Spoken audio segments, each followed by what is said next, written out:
Bonjour à tous, bienvenue à la formation pour les Sentinelles des lacs de 2025. Je m'appelle Marie-Camille Saint-Amour, je suis coordonnatrice de projet à l'organisme des bassins versants du nord-est du Bas-Saint-Laurent. Puis c'est moi aujourd'hui qui va vous faire toute la présentation du programme Sentinelle. Cette année, c'est un peu particulier parce que j'ai mis à jour, les outils, puis certaines méthodes de saisie. Donc, la formation est aussi intéressante à suivre encore pour une ancienne sentinelle que pour une nouvelle sentinelle.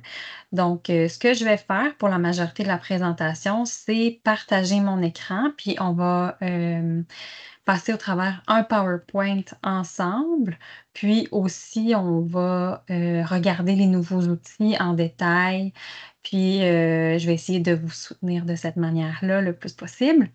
Puis, par la suite, si jamais vous avez des questions particulières, je vous invite à m'écrire, par courriel ou, de nous téléphoner pour qu'on puisse répondre à toutes vos questions. On est là, pendant toute la saison estivale pour vous soutenir. Donc, n'hésitez jamais à m'envoyer vos questions, vos réflexions. On est vraiment là pour vous aider. Donc, je vais partager mon écran pour commencer la présentation.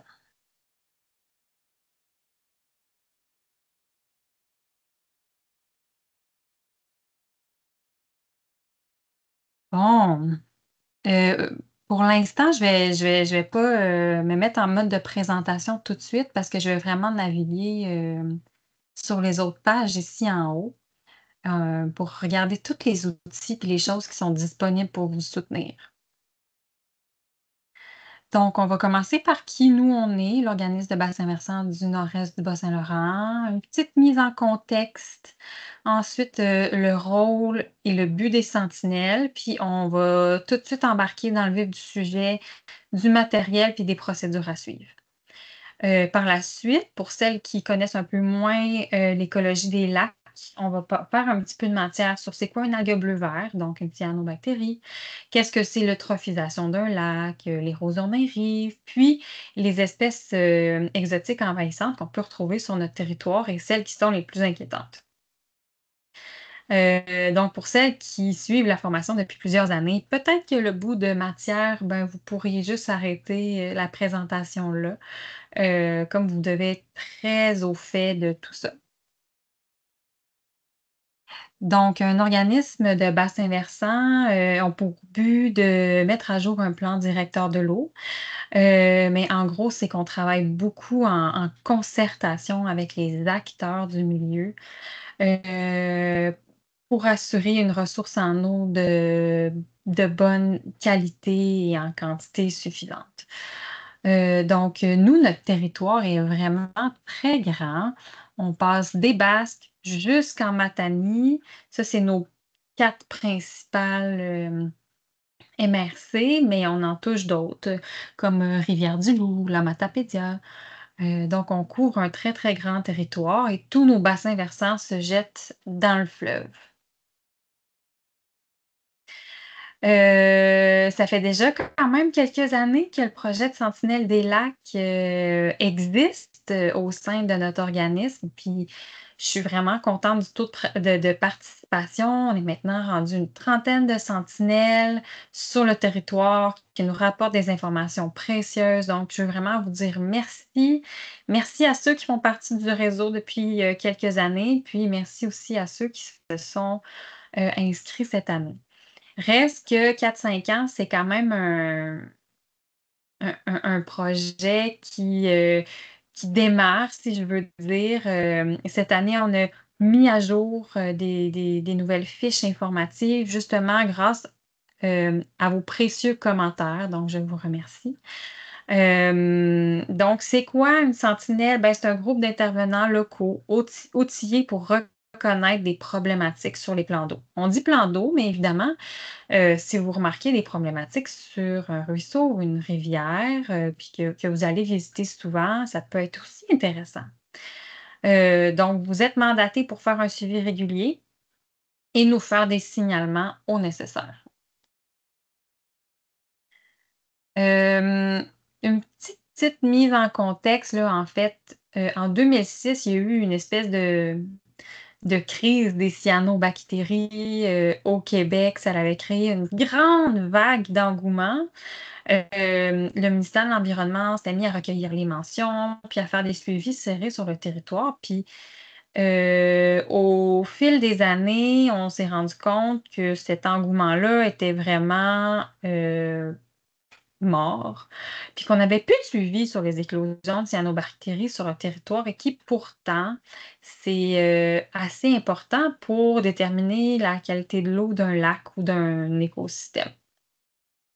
Heu, donc c'est là où nous, au sein de l'organisme de bassin versant, on s'est dit que ça pourrait être très pertinent de développer un réseau de sentinelles pour nous rapporter les éclosions de cyanobactéries dans les lacs, mais pas que ça.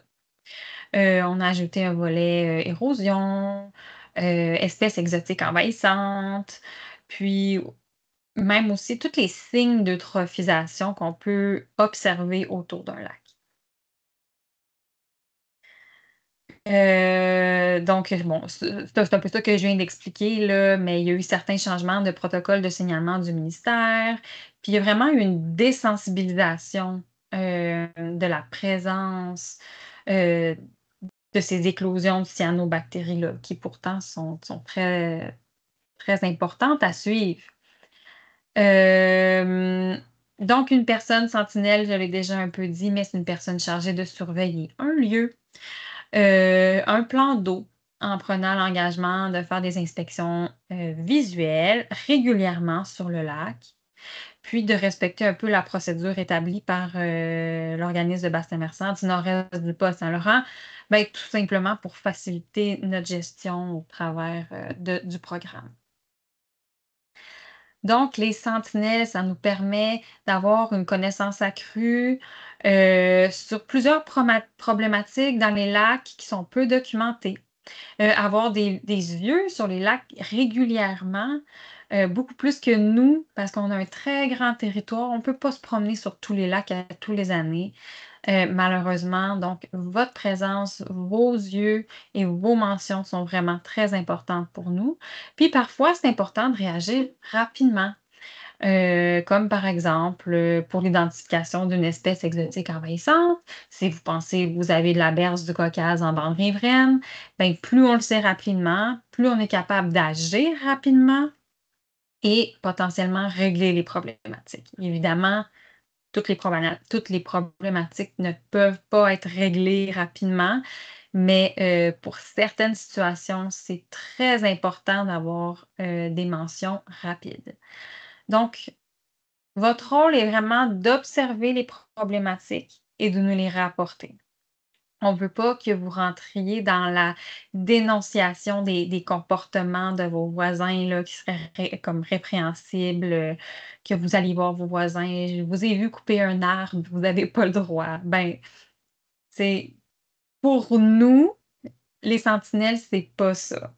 C'est vraiment un gardien de la qualité de l'eau du lac en nous rapportant les informations et non pas, en jouant à la police. Donc votre trousse de sentinelle, c'est toutes des choses qui sont majoritairement déjà sur le site web de l'organisme des bassins versants, qui est là en tout temps. Donc vous pouvez toujours vous référer à notre site web pour trouver la trousse des sentinelles il y a un carnet de référence avec toutes les informations que je vais vous dire aujourd'hui. Il y a un carnet, heu, où j'ai bien détaillé, toutes les procédures. Donc, si pour vous, c'est plus facile de vous référer par la suite à un carnet, c'est super, il est disponible. On a, j'ai oublié de faire la modification ici parce que j'ai, mis ensemble la fiche de cyanobactéries et la fiche de transparence. Donc au lieu d'avoir 4 fiches comme dans les années passées, on en a seulement 3 et il y a eu certaines, améliorations, simplifications au sein de ces fiches-là. Donc il y a 3 fiches qui vont vous permettre de ramasser, de l'information sur, le terrain.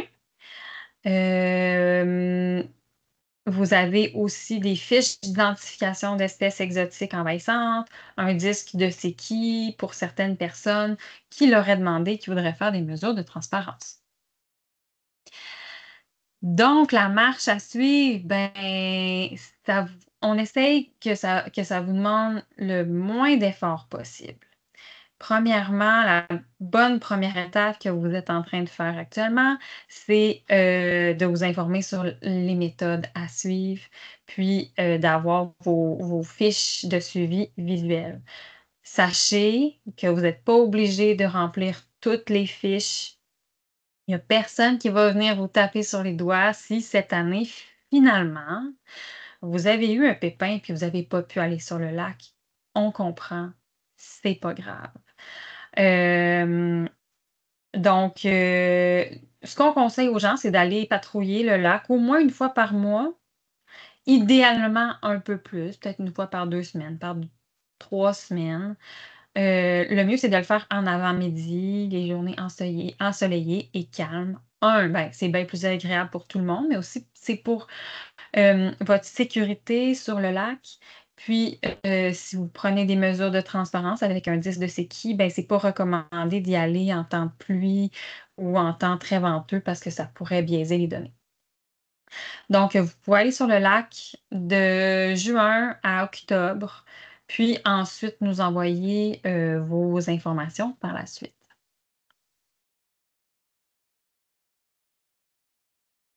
Pour, chacune de vos visites terrain, vous je vous ai mis une liste de matériel. C'est pas du matériel que vous êtes obligé d'apporter, mais c'est une bonne habitude d'en apporter, ben, vos fiches terrain, évidemment, pour remplir les informations, un crayon, des lunettes polarisées, une casquette. Le pot maçon puis les gants, ça serait plus si jamais vous n'êtes pas certain si c'est une éclosion de cyanobactéries, vous pouvez remplir votre pot maçon, bien regarder, prendre une photo, nous l'envoyer, puis à ce moment-là, si vous avez peur de toucher à l'eau, ben, vous pouvez porter des gants.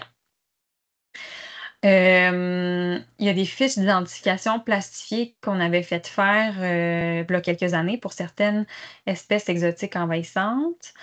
Un appareil photo, ça, c'est vraiment important, j'aurais pu mettre slash cellulaire parce que maintenant on se promène partout avec nos téléphones cellulaires. Hem mais c'est ça qui va me permettre, moi et mon équipe, en fin de saison ou au cours de la saison, à pouvoir venir valider vos observations que vous avez faites ou: «Ah oui, ça, c'est vraiment une éclosion de cyanobactéries», puis: «Ah, ça ressemble plus à du pollen», par exemple. Sinon, le restant des choses, le petit râteau, le bac blanc, c'est plus si jamais vous suspectez avoir vu, par exemple, une espèce exotique envahissante comme le myriophile aipi, vous n'êtes pas capable d'y aller à bras parce que c'est trop creux. Des fois, un simple râteau, permet d'aller récolter des plantes un peu plus profondes dans le lac. Les mettre dans un bac ou un pot maçon aussi, ça fait amplement le travail, pour prendre des belles photos ou le laisser dans votre frigo après pour qu'on puisse venir voir ça. Évidemment, la sécurité sur les lacs, c'est primordial. Votre santé est importante. Donc, s'il vous plaît, portez une veste de flottaison individuelle. Donc, on recommande évidemment de la porter en tout temps sur votre lac. Ayez du matériel de sécurité, là, un sifflet, un sac à corde, une écope. Puis si jamais vous êtes seul sur le lac, assurez-vous d'avoir avisé une personne de votre entourage si vous êtes sorti. Bon, ça a l'air intense si jamais vous sortez sur votre lac à tous les jours, mais je le mentionne quand même parce que c'est important, la sécurité, puis on voudrait pas qu'il vous arrive rien lors d'une sortie de sentinelle. C'est loin de nos intentions, donc s'il fait pas beau, s'il y a de la vague, restez chez vous. Ça peut attendre à plus tard. Donc là, on va rentrer dans les marches à suivre pour, les différentes fiches qu'on a. Donc, je vous l'ai mentionné un peu plus tôt, cette année, on a 3 fiches. Je vais commencer par vous expliquer, les procédures pour la fiche de transparence et de cyanobactéries, la première, et la fiche d'érosion, usage et signes d'eutrophisation parce que les 2 fonctionnent un peu de la même manière. Dans le sens que tout au long de la saison, vous utilisez la même fiche. Pas besoin d'en avoir plusieurs, vous avez juste besoin d'une fiche. Ben, je veux dire, une fiche de chaque. Hem, Puis si vous observez des choses différentes qui vous questionnent, ben, vous pouvez prendre des photos de vos observations. Ensuite, évidemment, ben, vous notez vos observations sur les fiches de suivi visuel. Heu, Si c'est nécessaire, il y a aussi des cartes, de vos lacs qui sont disponibles sur le site web de l'OBV, on va y venir. Si jamais il y a des secteurs en particulier qui sont problématiques, ben, vous pouvez, faire, une localisation de la zone qui a été observée. Ah, ici, ah non, ben, je veux dire, ouais, ici, la problématique observée, comme par exemple ici, il y a une très, très grosse problématique, d'érosion ou dans cette zone-là du lac, il y a une grande, grande, grande problématique de cyanobactéries. Des fois, il y a des problèmes qui peuvent être plus localisés que d'autres. Puis, si jamais vous habitez autour d'un très grand lac ou d'un tronçon de rivière, ça peut être pertinent de savoir quelles zones ont été observées pendant la saison estivale. Des fois, on ne fait pas le tour du lac au complet s'il est très, très gros. On reste dans un certain secteur en particulier. Fait que ça peut être intéressant à nous de le savoir. Donc à la fin de l'é c'est à la fin complète de l'été que pour ces 2 fiches-là, vous nous envoyez l'information. Vous pouvez nous envoyer l'information par courriel, tout simplement, à l'aide d'une photo ou d'un scan. Mais cette année, à partir de cette année, on va essayer de fonctionner différemment, hem, pour que vous fassiez vous-même la saisie de vos informations. Donc, je vous ai monté des formulaires Google Forms qui se veulent un outil, relativement simple à utiliser pour tout le monde. Donc, ce qu'on va faire, c'est qu'on va passer au travers des fiches une à une, puis aussi des formulaires Google Forms pour que vous sachiez bien comment les utiliser, les différences par rapport aux dernières années. Donc, premièrement, si vous vous rendez sur le site du centre, de l'OBV, des Sentinelles des lacs, il y a la description du projet ici. Si vous connaissez des gens qui veulent s'inscrire encore, ils peuvent s'inscrire. Puis toute la trousse des sentinelles se trouve ici. Donc, à n'importe quel moment, vous pouvez aller sur le site puis vous imprimer ou consulter ces fiches-là. Donc, ici, il y a le carnet de référence des sentinelles là, que je vous mentionnais, avec toutes les informations que je viens de vous parler aujourd'hui. Là, c'est vraiment la présentation résumée. Donc, vous pouvez vous y référer en tout temps. Sinon, il y a les 3 fiches ici que vous pouvez, cliquer et les obtenir et les formulaires de saisie d'informations. Je vous parlais aussi, de cartes. Ça, c'est les cartes. Donc, vous trouvez votre lac, vous cliquez dessus et voilà, vous avez votre lac, que vous pouvez, faire réimprimer, également pour écrire vos observations. Donc, je vais commencer avec la fiche de transparence et de cyanobactéries. Premièrement, en haut, je rappelle, on remplit une fiche par année, puis on l'envoie à l'OBV à la fin de saison. Puis, c'est une ligne à chaque fois que vous sortez, dans le fond, sur votre lac. Donc ici, les informations générales, là, l'année, le lac, la municipalité, votre nom, c'est ça, observateur, puis la localisation de la station. La station pour la transparence, c'est toujours la même. Il faut toujours aller au point le plus profond du lac.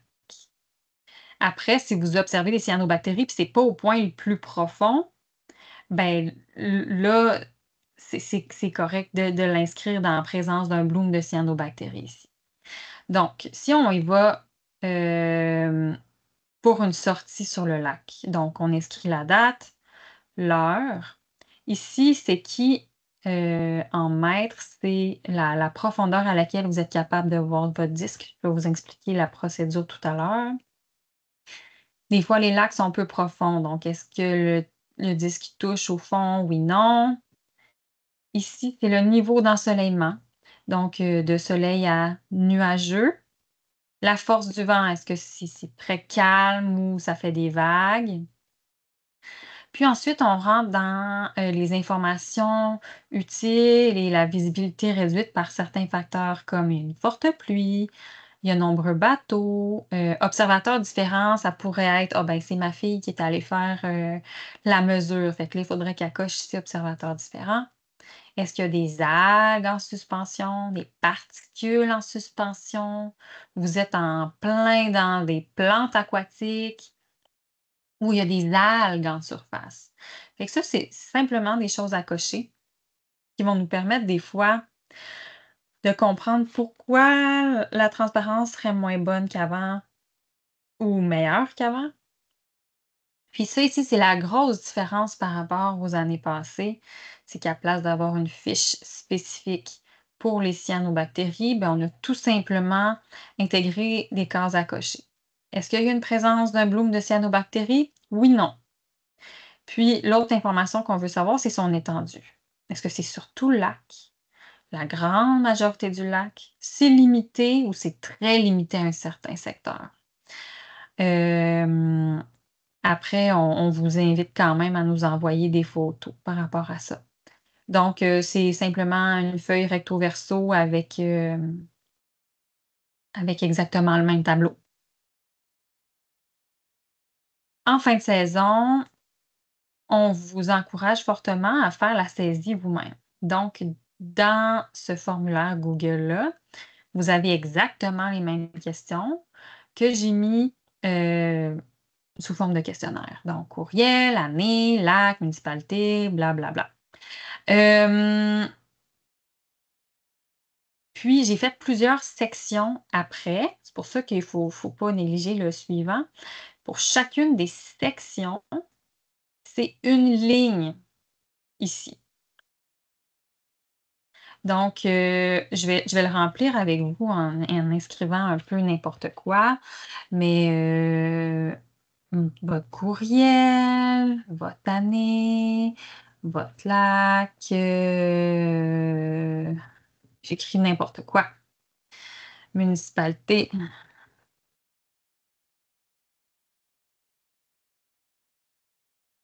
Je vais remplir juste les étoiles, là, les questions obligatoires, la localisation de la station.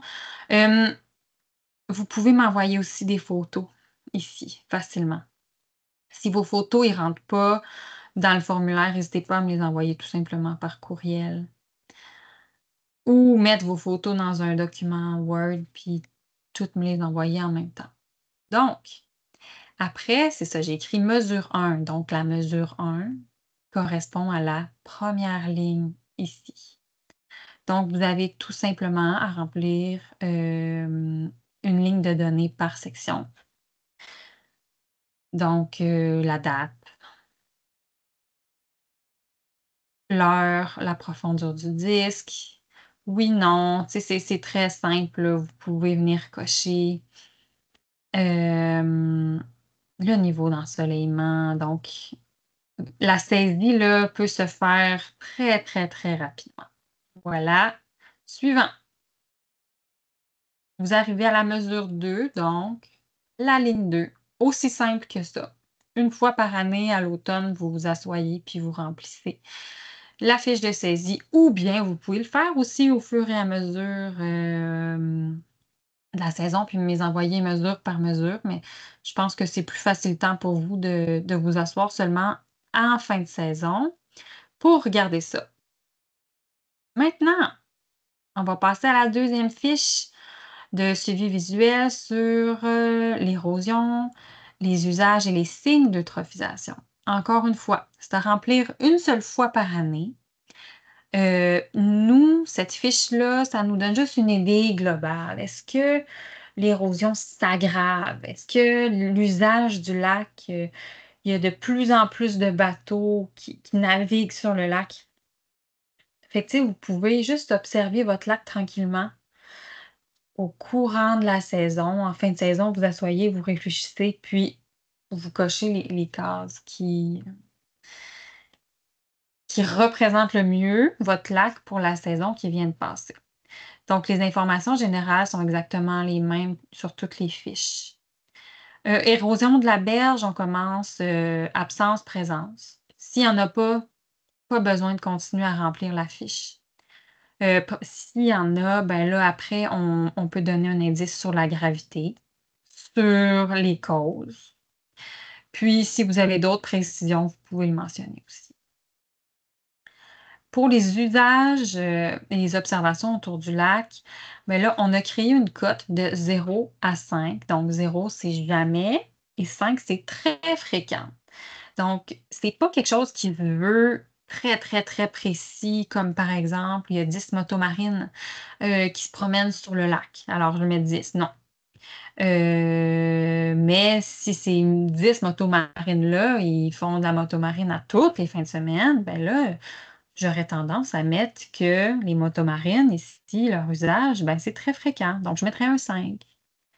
Ou un 4 parce que c'est juste une fin de semaine sur 2, ils sont pas trop, hem, donc voilà, on y va par une espèce de cote de jamais à très fréquent. Puis sinon, les signes de trophisation, évidemment, je vais en parler un peu plus tard dans la formation, mais est-ce qu'il y a des nouvelles zones qui sont couvertes par des plantes aquatiques? Les herbiers sont de plus en plus denses. Il y a des nouvelles zones qui sont en train de s'envaser au lac. La température est vraiment de plus en plus chaude. Vous observez un changement d'espèces de poissons autour du lac. Tous ces signes de trophisation-là, c'est pratiquement impossible à répondre pour quelqu'un qui habite autour du lac depuis 2-3 ans. Évidemment, à part qu'il y ait eu des changements graves, là, mais ces signes de trophisation-là, ça prend quand même quelques années, là, avant de les observer, puis vous, à vous familiariser avec votre lac. Hem, donc si vous n'êtes pas capable d'y répondre, il y a aucun problème, on comprend ça, c'est pas des questions qui sont faciles. C'est des choses qu'on observe sur le long terme. Donc, pour les nouvelles sentinelles, mettez-vous pas de pression à remplir cette section-là. Si vous le savez pas, c'est pas grave. Le principe est exactement le même pour la saisie. C'est un formulaire Google Form qui est très simple. Vous pouvez, mettre vos photos. Bon, va falloir que je fasse la même chose pour vous le montrer.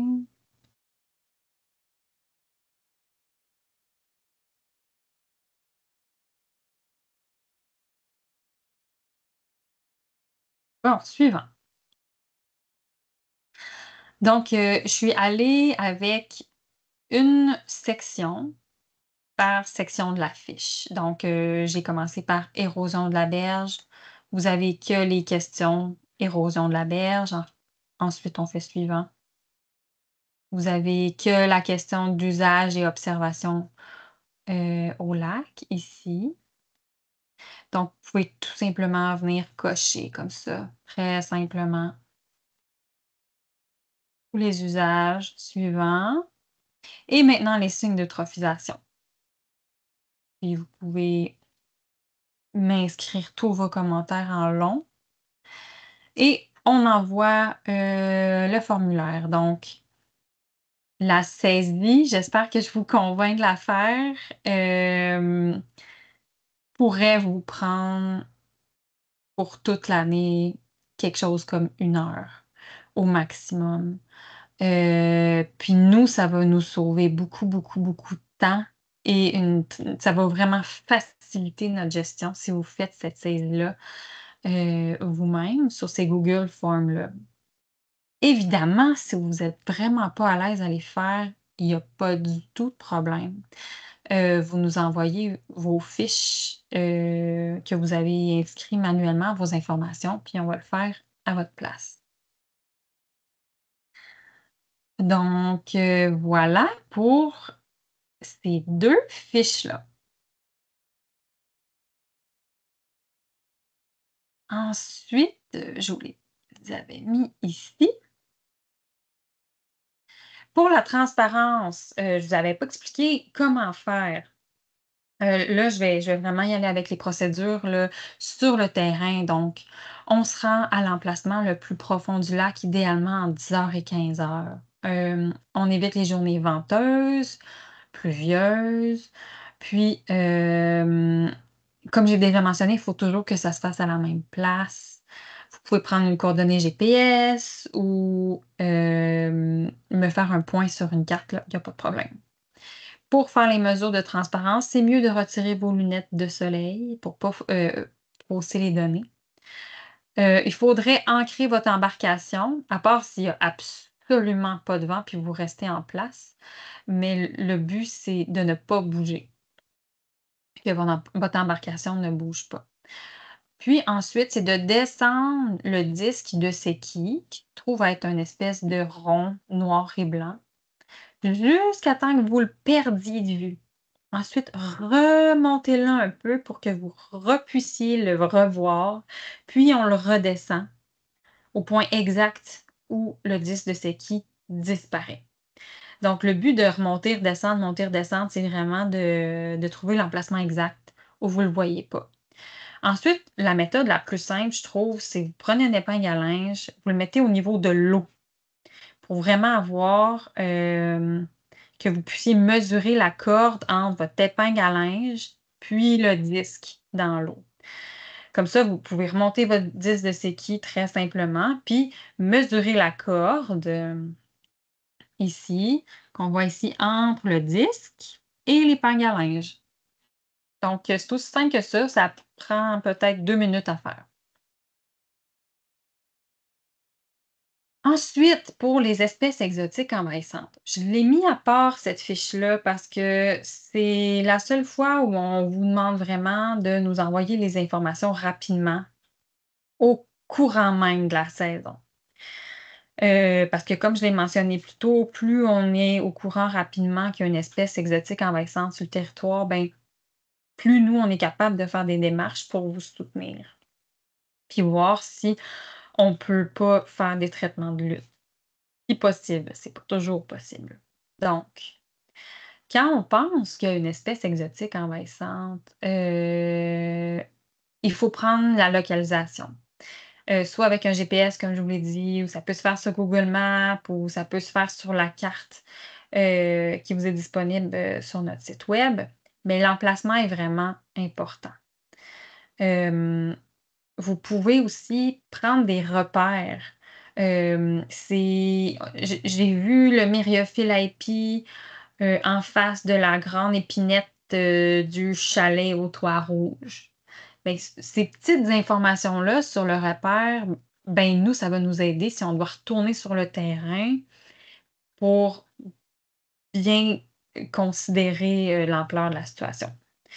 On prend évidemment beaucoup de photos, de la plante en question, dans l'eau ou en berge ou sur un terrain, puis aussi de son environnement complet pour aussi aider au repérage et à son identification. Si on est capable et si c'est souhaitable, si c'est de la berge du Caucase, prenez pas d'échantillon, s'il vous plaît. Mais si c'est une plante aquatique ou un organisme aquatique, hem, ça peut être bien d'en prendre un peu puis de le mettre dans un pot maçon, pour peut-être le prendre plus facilement en photo ou le mettre dans votre frigo. Comme ça, nous, on va être capable de venir vous voir puis de confirmer l'identification.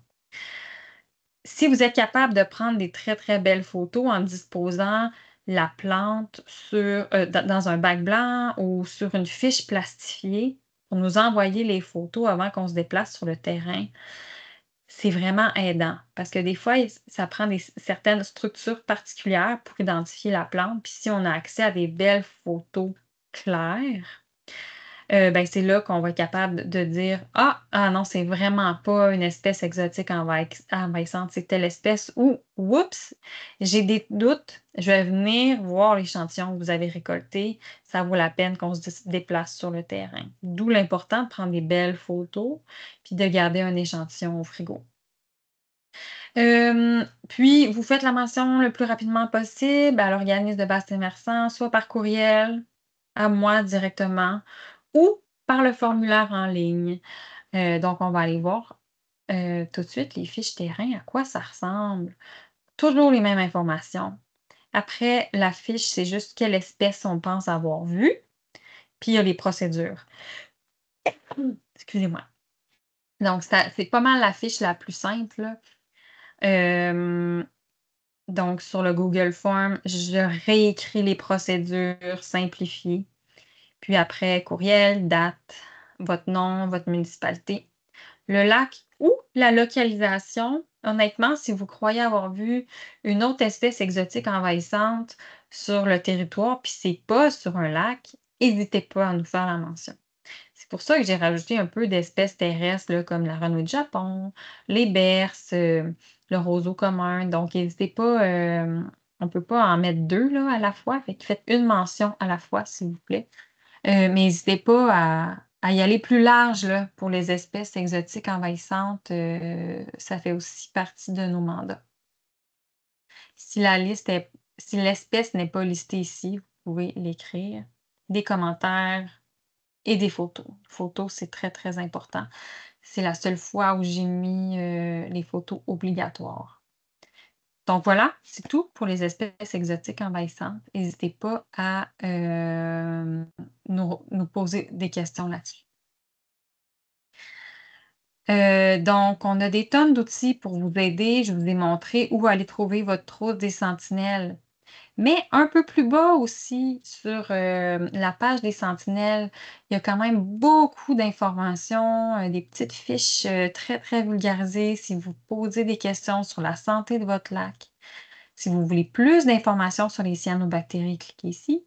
Si vous voulez plus d'informations sur les espèces envahissantes, cliquez ici. Je vais prendre la peine d'aller voir les cyanobactéries avec vous aujourd'hui parce qu'on a beaucoup de questions là-dessus. C'est quoi? C'est quoi les causes? Comment on les identifie? Hem, Puis les précautions aussi à prendre en cas d'éclosion, c'est vraiment important là, honnêtement pour votre santé.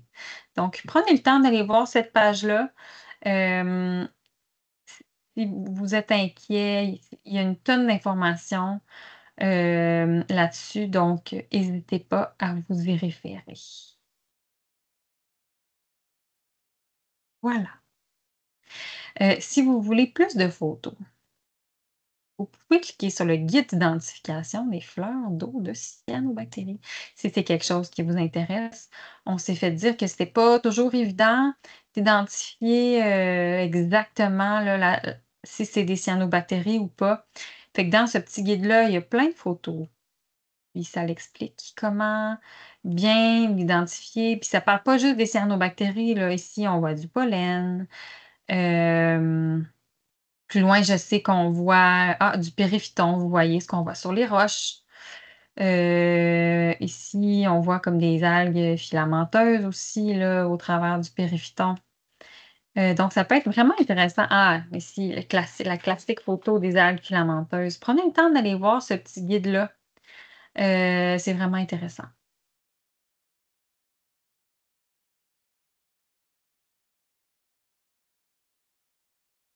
On a aussi des pages qui sont, consacrées, aux espèces exotiques envahissantes sur notre site web. Fait qu'hésitez pas à aller consulter, notre site là, pour une foule d'informations. On le sait qu'il va y avoir plein de questions malgré la formation que je donne aujourd'hui. On a créé un groupe Facebook. Je sais que c'est pas toutes les sentinelles qui l'ont intégré, heu, mais ça se veut un lieu d'entraide où est-ce que vous pouvez vous poser vos questions, envoyer des photos. Puis, ça peut être bien des fois d'avoir le retour des autres sentinelles: «Ah, moi aussi j'ai vu ça chez nous, c'était telle affaire» ou, nous aussi de revenir en arrière puis dire: «Ah oui, ça, ça c'est une larve de libellule» ou, «c'est une moule indigène, il n'y a pas d'inquiétude à se faire». Donc il faut juste être, courtois et respectueux avec les autres. Donc, ça fait le tour pour, ce qui est des procédures de fonctionnement, pour cette année. Là, je vais rentrer dans la matière un peu plus, c'est quoi un bloom de cyanobactéries, l'eutrophisation, l'érosion, les usages sur les lacs, puis sur les espèces aquatiques envahissantes. Donc, on sort un peu du cadre de sentinelle. C'est des informations qui vont vous soutenir à bien comprendre les informations que, vous faites au courant de l'été. Donc là, je vais me mettre en mode diaporama. J'espère que ça va fonctionner, que vous allez bien pouvoir voir. Donc, je démarre, la formation. Donc, cyanobactéries, algues bleu-vert, c'est la même chose. C'est quoi? Ben, c'est un organisme, microscopique. Ça existe depuis toujours. Hem, c'est comme un peu une bactérie et une algue. Puis, c'est naturel d'en avoir dans les lacs. Sauf qu'il y a des conditions qui lui sont favorables, qui lui permettent de faire des fleurs d'eau ou des blooms. Donc, quand on arrive avec une apparence de déversement vert ou de soupe de brocoli, quand il y a de l'écume, quand le lac au complet est couvert sur des longues périodes, ben là, on sort un peu de la normalité. Puis c'est des conditions favorables qui lui permettent de vraiment faire un bloom puis de prendre l'expansion dans un lac. Pourquoi on en retrouve? Ben, naturellement, dans les plans d'eau, les nutriments sont peu abondants. Mais avec les activités anthropiques, donc de l'humain, ça vient grandement augmenter la quantité de ces nutriments-là. Donc, le phosphore, on parle beaucoup, beaucoup de phosphore, mais aussi de l'azote. Puis, si on réfléchit en termes de jardin, par exemple, euh, ben, si on engraisse nos jardins, nos plantes vont pousser. Exactement le même principe. Donc, s'il y a beaucoup de nutriments dans les lacs, il y a de grandes chances qu'on observe des blooms de cyanobactéries. Puis les sources sont multiples, diverses de nutriments, mais ça peut être des eaux usées, des industries, heu, le ruissellement de surface de drainage, comme par exemple dans les fossés, des milieux déboisés, des milieux agricoles, les fosses septiques aussi, les savons. Puis tout ça va être aggravé, je pense que vous l'avez sûrement déjà observé, par les changements climatiques parce que certaines espèces de cyanobactéries qui aiment beaucoup l'eau chaude, donc en augmentant la température de l'eau, ben, il y a certaines cyanobactéries qui se développent davantage. Euh, il existe 3 catégories de cyanobactéries. Catégorie 1, 2A, 2B. Moi, je ne vous demande plus de les identifier. 1, 2A, 2B parce que c'était trop compliqué. Mais je vous les présente aujourd'hui juste pour que vous ayez un peu plus l'œil de dire ah, oui, ça c'est une éclosion de cyanobactéries ou ça n'en est pas. Donc, la catégorie 1, c'est la moins importante, si je veux dire. On voit qu'il y a quelque chose dans l'eau, un peu comme s'il y avait des particules, un peu comme des flocons de neige, mais verts dans l'eau, en suspension. Donc, on voit que l'eau est plus trouble que d'habitude. Ça peut être des boules, ça peut être des flocons verts, mais ça donne pas l'impression que la consistance de l'eau, elle a changé. Euh, donc, je trouve que les 2 plus belles photos pour l'illustrer, là, c'est les 2 de la fin. Puis c'est pour ça que je vous dis de mettre de l'eau dans un pot maçon parce que vous allez vraiment bien le voir, là. Tu sais, toutes les petites particules vertes. Hem, Souvent au printemps, là, on en voit des particules avec le brassage du printemps. C'est plus brunâtre. Les cyanobactéries, on est plus dans le bleu-vert. Quoiqu'il y en a des éclosions qui sont très, très brunes, là, mais de manière générale, on est dans le bleu-vert. La catégorie 2A, là, on vient augmenter la densité. Hem, donc l'eau est généralement très, très verte, mais il y a pas d'écume. Donc l'écume, c'est qu'on aurait l'impression qu'on peut le prendre avec notre doigt, là. Ben ça, il y a pas ça dans la catégorie 2A. Donc c'est très vert, là. Ça peut être très, très intense, la catégorie 2A, mais il y a pas d'écume. La catégorie 2B, c'est une densité très, très, très élevée, mais il y a présence d'écume. Donc l'écume, c'est comme l'accumulation en surface de cyanobactéries. Puis c'est ça, là, si vous avez, mettons, une baguette, une languette de popsicle, là, puis vous passez votre languette de popsicle, ben, elle va rester sur le bâton si vous avez beaucoup d'écume. Donc c'est ça qui fait le tour par rapport aux 3 classes de cyanobactéries. Puis quand il y a des éclosions comme ça sur votre lac, il y a des précautions à prendre. Hem, c'est pas toutes les cyanobactéries qui sont dangereuses. C'est pas Elles sont pas dangereuses en tout temps, sauf qu'on le sait pas quand elles vont le devenir. On le sait pas. Certaines peuvent émettre des cyanotoxines. Puis, il y a pas de manière de faire un suivi journalier fiable pour savoir quand ils vont émettre la toxine. Puis ça peut avoir des problématiques graves quand même pour votre santé, des maux de ventre, des diarrhées, des vomissements, des maux de tête, de la fièvre, et cetera. Donc, le mot d'ordre de la santé publique, on évite d'utiliser l'eau pour boire, pour faire des glaçons, pour faire la cuisson, pour se brosser les dents. C'est pas recommandé faire bouillir l'eau, c'est pas comme, de l'eau colie ou des parasites. Donc la seule eau qui pourrait être utilisée, de manière normale, ça pourrait être les puits artésiens ou un réseau d'aqueduc municipal. Si vous n'avez pas eu d'avis, là. On évite de se baigner ou de pratiquer toute activité nautique à une distance de moins d'au moins 3 mètres. Fait que si les éclosions de cyanobactéries, couvrent l'ensemble du lac, ben, malheureusement, on conseille aux gens de plus pratiquer leurs activités nautiques. C'est très triste, mais c'est pour votre santé. Puis on évite aussi, de manger les poissons pêchés. Hem Maintenant, je vais vous ren je vais rentrer sur l'eutrophisation des lacs parce que l'eutrophisation des lacs est quand même beaucoup liée aux éclosions de cyanobactéries.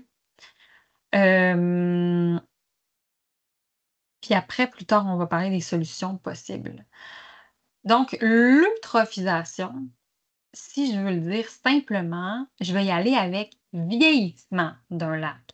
Donc le phénomène de vieillissement d'un lac, sur une échelle naturelle, là, ça prend des milliers, des centaines d'années. Donc, avec nos yeux d'humain dans notre vie d'humain, on ne devrait pas voir les changements sur un lac. Donc, si de votre vécu, vous voyez des changements sur votre lac, ben, on peut dire que c'est une eutrophisation qui est anthropique, donc un vieillissement qui est créé par l'humain. Ça peut se faire seulement sur une dizaine d'années, et puis c'est les mêmes causes là, que pour les éclosions de cyanobactéries. C'est un élément, un enrichissement en éléments nutritifs au lac, en azote, en phosphore, qui viennent vraiment bouleverser les écosystèmes. Donc, si on regarde une petite roue là, ici, donc on accumule, c'est juste écrit phosphore, mais je le changerais pour un nutriment. Ça augmente les plantes aquatiques. Euh, Et ici aussi rentrent, cyanobactéries et algues, pour les algues filamenteuses aussi, ça, on l'observe beaucoup sur le territoire. Ensuite, ça vient diminuer la transparence de l'eau. On augmente la quantité de matière organique à déposer, hein, parce que tout ici, tout ce qui vit ici, qui arrive en plantes puis en algues, ben, se décompose. Puis ensuite, on vient diminuer l'oxygène dessous en profondeur. Pourquoi? Parce qu'il y a des organismes animaux qui mangent ces plantes-là, puis qui consomment de l'oxygène, qui fait qu'on a de moins en moins d'oxygène en profondeur dans les lacs. Puis, tout ça va entraîner un changement de biodiversité. Donc, si on revient ici sur les photos, un lac jeune est généralement profond avec une belle transparence et un lac plus vieux et moins profond. Il y a plus d'envasement, plus de plantes aquatiques, une moins belle transparence de l'eau. Hem, donc, ça ici, l'eutrophisation peut causer plusieurs effets indésirables, notamment sur l'humain. Parce que les écosystèmes sont complètement bouleversés, mais s'adaptent quand même à ces changements-là. Mais la la majorité des impacts négatifs, ben, c'est sur nous parce qu'on peut plus faire de navigation, on peut plus se baigner, il y a beaucoup d'envasement entre nos orteils, puis c'est vraiment désagréable. Mais je veux quand même apporter une attention particulière pour vous dire que les herbiers aquatiques dans un lac, ça a des grands bienfaits. Si vous avez des herbiers aquatiques, ça ne veut pas dire que votre lac est eutrophisé. Tu sais, c'est eux qui sont à la base de la chaîne alimentaire, ça crée des abris, de l'ombrage, ça filtre l'eau, ça freine l'érosion, ça libère de l'oxygène, fait qu'on en veut des herbiers aquatiques. Là où c'est un signe d'eutrophisation, c'est quand il y en a absolument partout, puis que ça couvre absolument toutes les zones qui sont, par exemple, moins profondes que 6 mètres. Donc, allez pas arracher vos beaux herbiers aquatiques en vous disant que vous allez régler la problématique d'eutrophisation de vos lacs, là, ça marche pas comme ça. C'est très beau. Il y a une très belle et riche biodiversité qu'on retrouve, dans les herbiers aquatiques. Maintenant, qu'est-ce que vous pouvez vous faire et vos voisins faire pour vous assurer assurer de préserver la santé des lacs et par le fait même l'usage que vous faites des lacs? Ben, s'assurer d'avoir une installation septique qui est conforme, puis d'en faire la vidange régulièrement. Aussi, c'est vraiment pas à négliger. On évite d'utiliser des fertilisants sur les pelouses.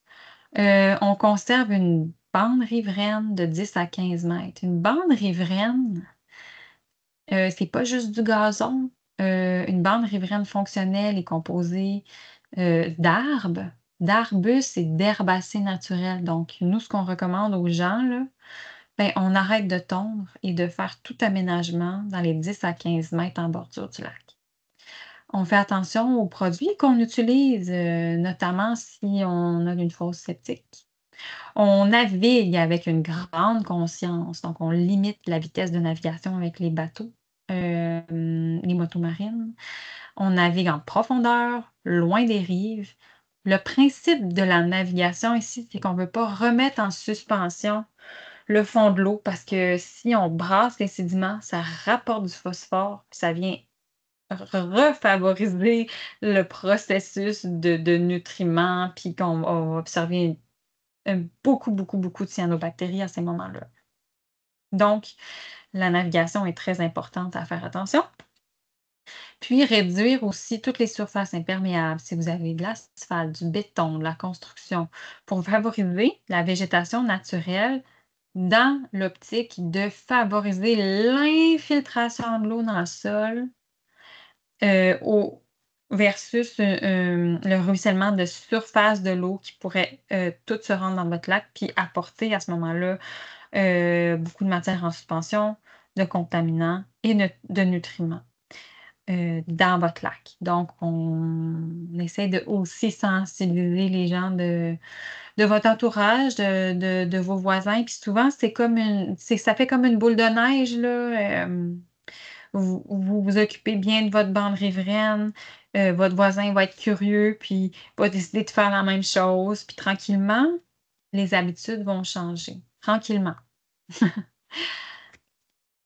Maintenant, je vais rentrer dans l'érosion des berges. L'érosion des berges, là, je vous ai mis une image assez critique, là, d'érosion dans une berge à forte pente.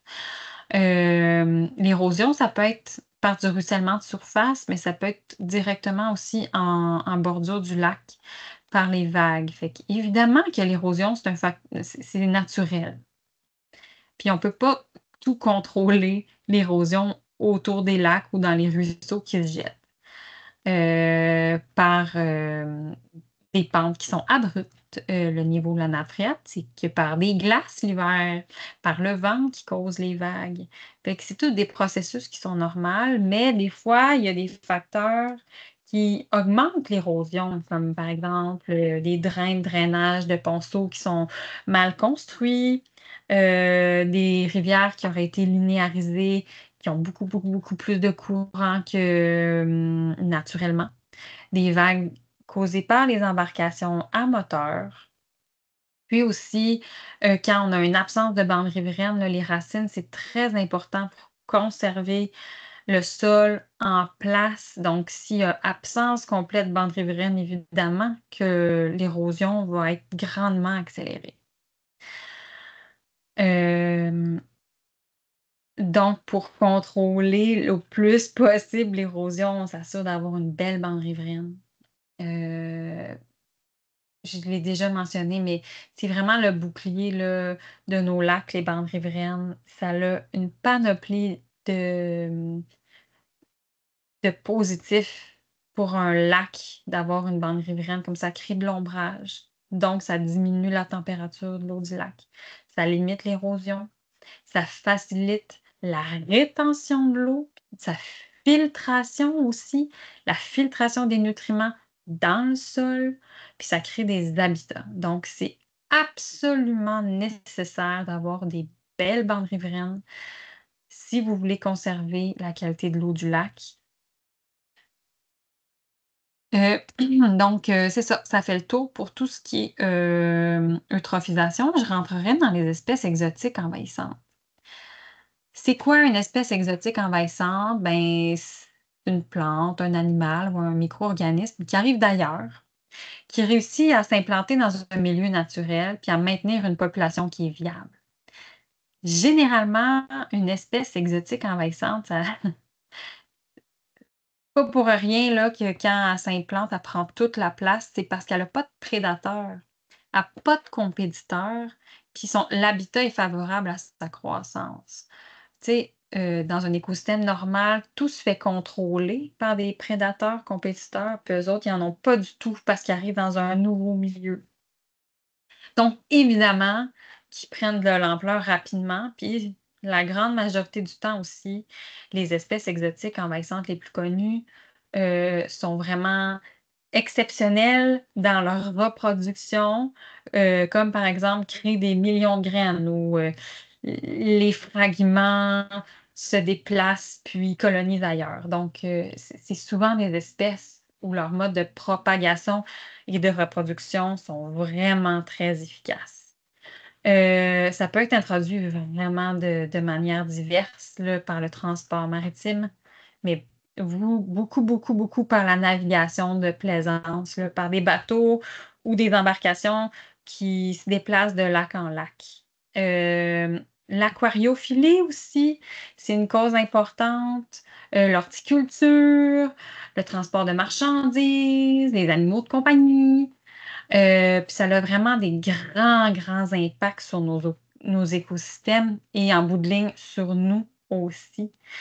Parce que généralement, quand ils sont bien implantés dans un milieu, la gestion puis le contrôle, c'est souvent difficile et coûteux, puis ça a de nombreux impacts économiques, sociaux et sur la santé même.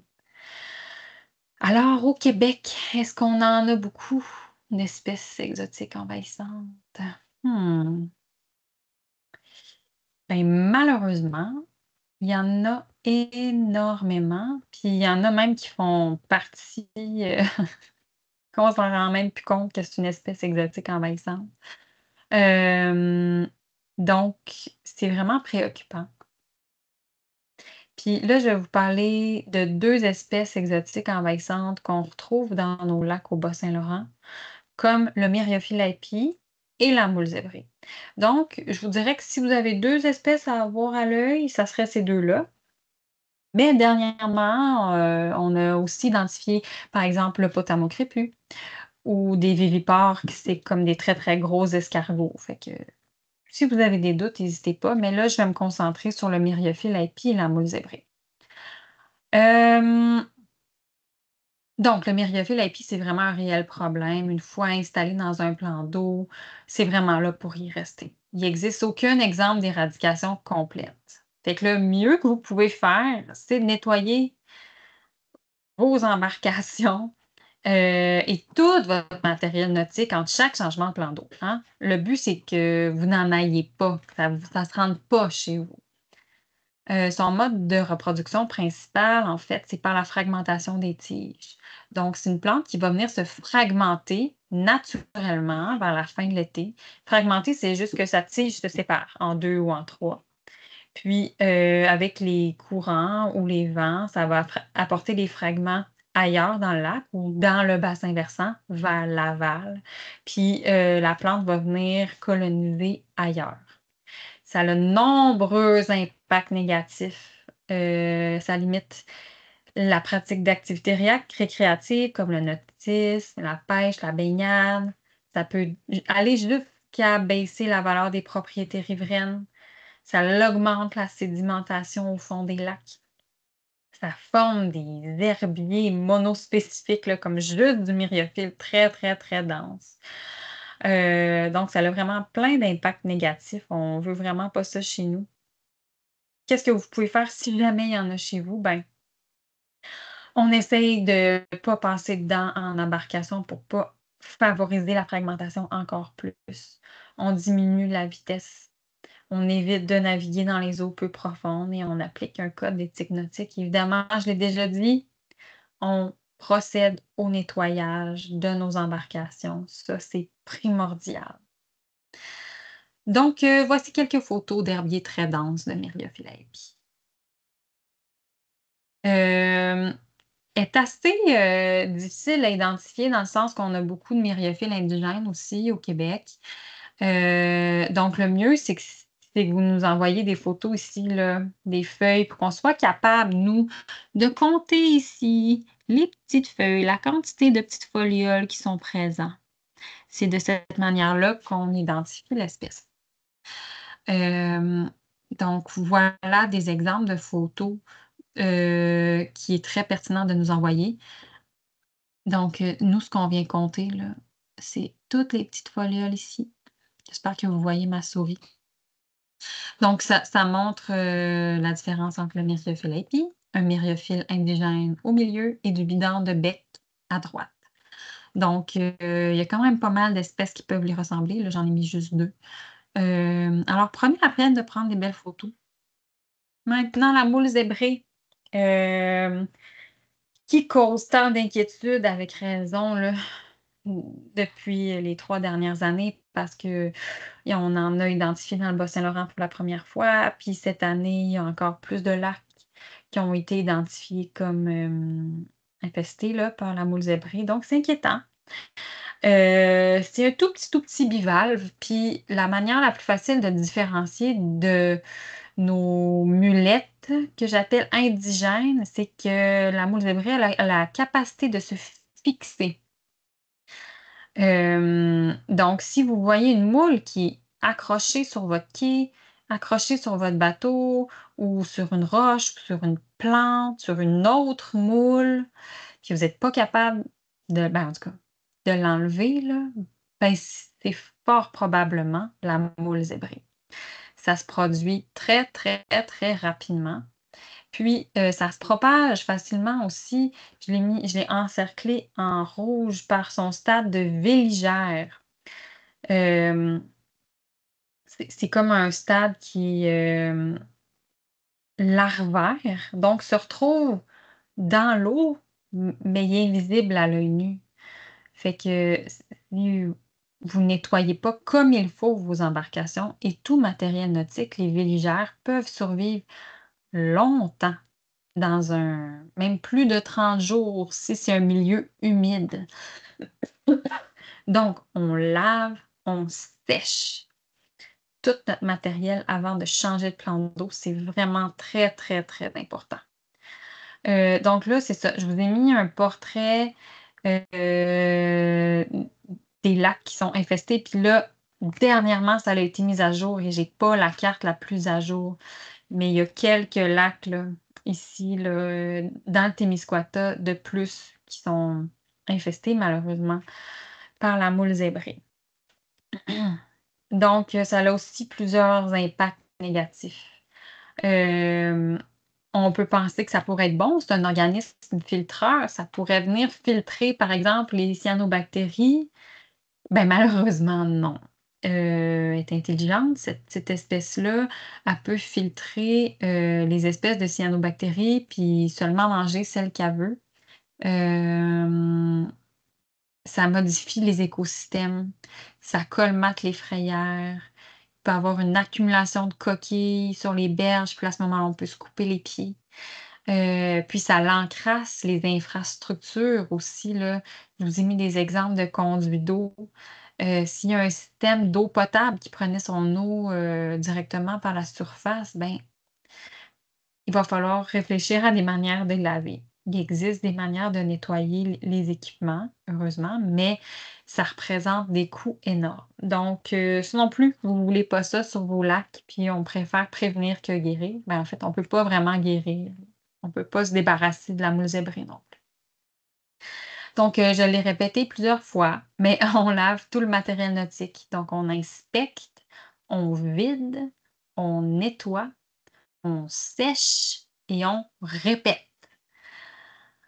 Le mieux, c'est de laver avec un jet d'eau chaude à pression avec une température, plus haute que 70 °C pour venir tuer tous les organismes. Je vous invite à aller voir des vidéos de pêche océan et de la compagnie O0 Solutions qui montrent des beaux exemples de nettoyage d'embarcation, pour l'intérieur du moteur, par exemple, ou l'intérieur des motomarines, parce qu'il y a de l'eau qui rentre dans la motomarine qu'on n'est pas capable de vider au complet et de venir sécher, puis c'est très important de la nettoyer comme il faut. Donc je vous invite, à aller voir toutes les ressources qui existent sur le sujet. Il y a un bel outil du ministère de l'Environnement qui est pour identifier là, les espèces exotiques envahissantes. Ça s'appelle aussi Sentinelle, mais il y a plusieurs espèces qui ont des fiches avec des belles photos. Donc, je vous invite à aller voir ça. Il existe le réseau de surveillance volontaire des lacs du ministère de l'Environnement. C'est le RSVL. Vous pouvez, si vous êtes intéressé, à aller vous inscrire. Là, les inscriptions sont déjà passées pour l'année 2025. Mais si jamais vous voulez faire des échantillonnages d'eau en plus, vous pouvez vous inscrire à ce réseau de surveillance-là. Puis le ministère va vous envoyer des bouteilles d'échantillonnage, puis leur protocole aussi. Ce réseau de surveillance volontaire-là des lacs est payant. Donc, c'est pour ça que nous, en parallèle, on voulait un réseau de sentinelles gratuit, puis qui nous apportait aussi de l'information sur les cyanobactéries, les espèces exotiques envahissantes, tous les autres signes d'eutrophisation que le programme du ministère ne fait pas.